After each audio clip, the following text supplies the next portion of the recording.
ஒரு இங்க ஒரு சின்ன கதையை உங்களுக்கு தான் நான் சொல்ல ஆசைப்படுறேன்.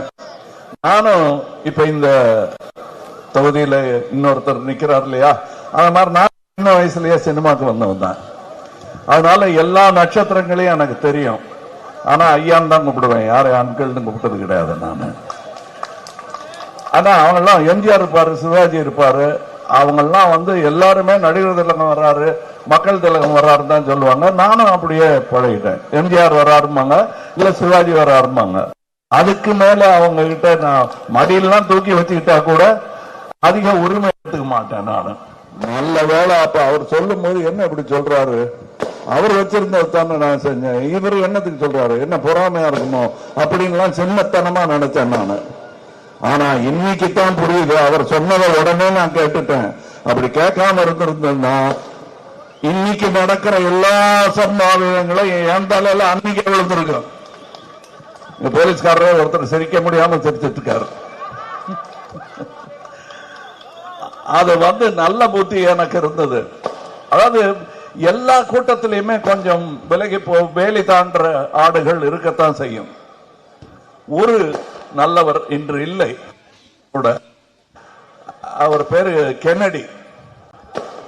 அவர் மொரட்டு ரசிகர். என்ன யாராவது ஏதாவது சொல்லிட்டு வெட்டுவேன் குத்துவேன் ஆரம்பிப்பாரு. எவ்வளவு சொன்னாலும் கேட்க மாட்டார். ஒரு முறை ரஜினி ரசிகர் ஒருத்தர் கைய நீட்டி பேசுற, இருங்க கதையில கிளைமேக்ஸ் வரலன்னா ரஜினி ரசிகர்களுக்கு சேர்த்து சொல்றேன். அவர் என்ன பண்ணிட்டாரு, அவர் கையை நீட்டினத நம்ம ஆளு கென்னடி கத்தியால கையில குத்திட்டாரு. இப்படி குத்தி இப்படி வந்துருச்சு வெளியே. கேஸ் ஆகி போச்சு. எங்க நானும் ரஜினியும் சமாதானப்படுத்துறோம், ரெண்டு பேரையும் உட்கார வச்சு. அப்பா நாங்க ரெண்டு பேரும் இந்த மாதிரி தெரு நடந்துகிட்டு இருந்தவங்க தான். சான்ஸ் நட்சத்திரம் ஆயிட்டோம். இங்க பாரு, நாங்க ரெண்டு தோல்ல கை போட்டுக்கிட்டு இருக்கோம்.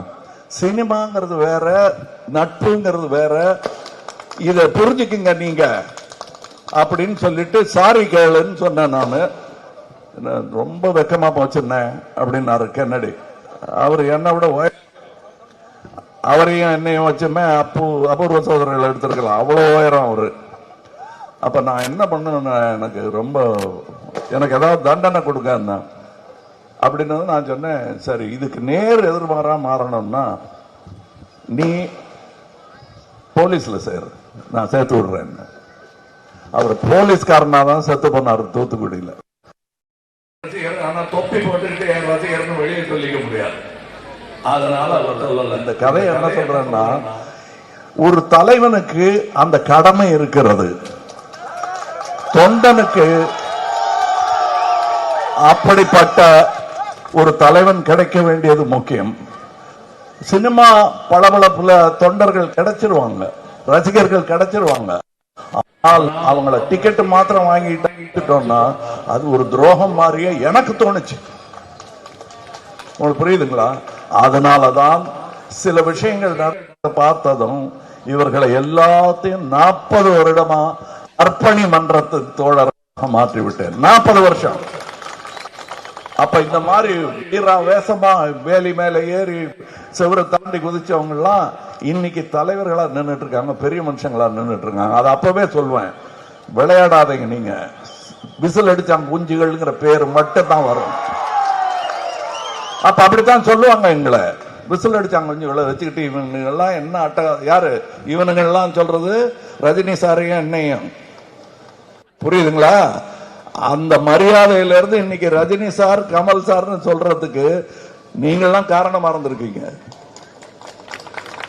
ஏன்னா இந்த ரவுடி கூட்டத்தின் தலைவனுங்க தானே இவங்க ரெண்டு பேரும் சொல்லியிருப்பாங்க. அப்படி ஆகாம ஒருவர் பார்த்து நாங்கள் செதுக்கிக் கொண்டதுதான் இன்று வரை இன்று KHRK எல்லாம் படம் பண்ற பாருங்க, அது வரை கொண்டு சேர்த்திருக்கு. அதனால எல்லா ரசிகர்களுக்கும் சொல்லிக் கொள்கிறேன், ரசனைங்கிறது தனியா வச்சுக்கோங்க. இது நாடு.